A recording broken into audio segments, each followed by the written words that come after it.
represent. G-E-R-I-A. What else? What else? A-F-R-I-C. Come on, come on, come on. A-F-R-I-C. Just let's go. So let's dance now. It is my turn. Just won't work you out. I am ready for your action. Just won't work you out. You should cut off all distraction. It's all on you now. And just give me some reaction.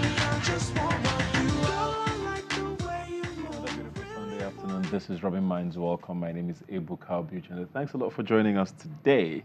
What a weekend it has been. We have gone through pretty much every single party, especially the major ones, picking their candidates for most positions of office. Talking about the February 2019 elections. The PDP and APC, of course, grabbed all the headlines over the weekend. The APC, first of all, on Saturday night, I believe, unanimously endorsed the President, Muhammadu Buhari, as their candidate. He polled about 14.8 million votes, I think it was, across the country. And the PDP, very interesting race it was. I think it was probably over 24 hours, close to 48 hours of voting and politicking, and they finally came up with former Vice President Atiku Abubakar, who won with, I think, about 1,400 delegate votes, beating Aminu Waziri Tambuwal, Senate President Bukola Saraki, amongst other candidates. I think there were 12 of them in total. So the stage is pretty much set.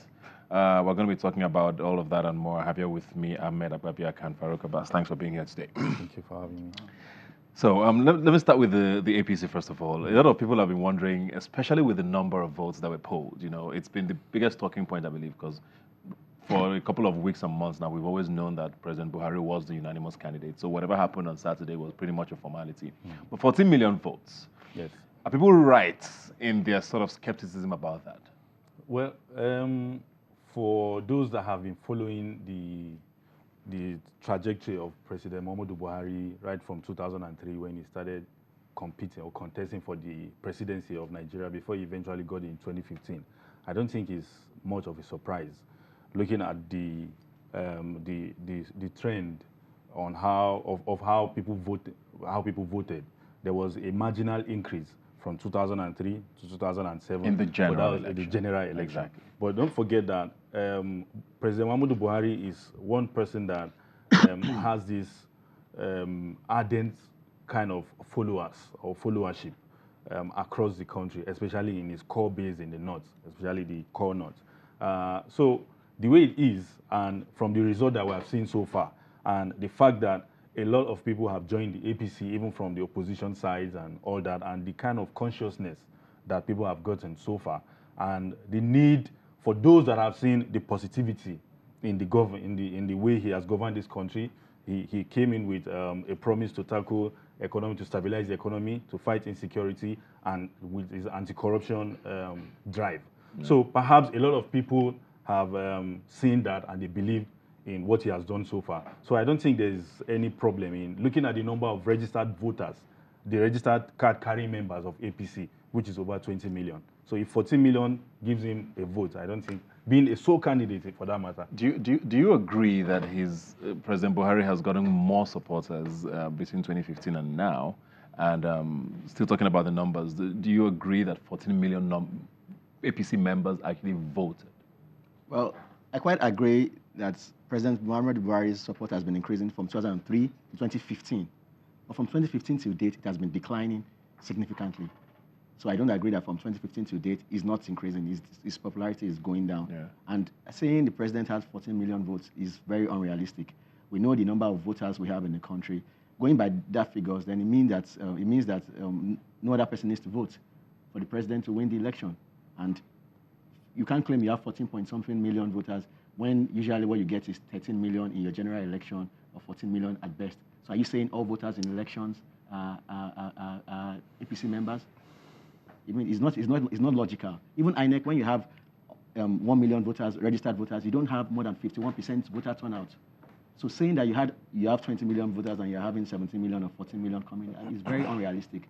in this Nigerian climb? I think the INEC did say they have about 80 million, I think over 80 million registered 84 million voters, voters, for this election, the highest they've had in the history of this country. So we'll be waiting to see how that turns out in the general elections. But let's go now to the PDP, of course, which kept everybody, not everybody, but most people awake overnight. People woke up this morning, people were in church monitoring the results, and it was quite interesting at the end of the day. As much as people are not so surprised at the winner and the outcome, most people at the beginning didn't still know who was going to win, which was quite interesting. It's been a long time we've seen that sort of close race. How did you feel about the outcome? Well, from some core watchers of the activities of some of the key players, some of the key aspirants, and eventually the candidates of the PDP, we had an experience in 2014 during the APC general election where he was also a strong contender. And the general view or the general remark after that convention in Lagos, the APC convention in Lagos, was that the American dollars was demystified. However, from what we heard and what we've seen in Port Harcourt last night, so this morning, perhaps the dollar has regained its balance and it was. These are all allegations. No, well, there are things we didn't see. everywhere. You said from what we've seen, we didn't see so anything. there's this allegation about money being playing a very major role. Some people offering as much as $10,000, some $2,000, $3,000, and at the end of the day, from what we've heard, that the one with the highest number of the highest amount of money carried the day. However, I think we have to give it to Vice President Atiku Abubakar. He's been the most consistent aspirant after President Muhammadu Buhari anyway, but he's been unsuccessful anyway. So this is his third shot at the presidency on different platforms. So it's very important for us to understand that he is so much experienced. This is somebody that contested against Chief MK Abiola in the 1993 election, the primaries, keenly contested before he stepped down. So the experience and the kind of reach, the contact that he has cannot be matched by all the other aspirants combined together. Yes.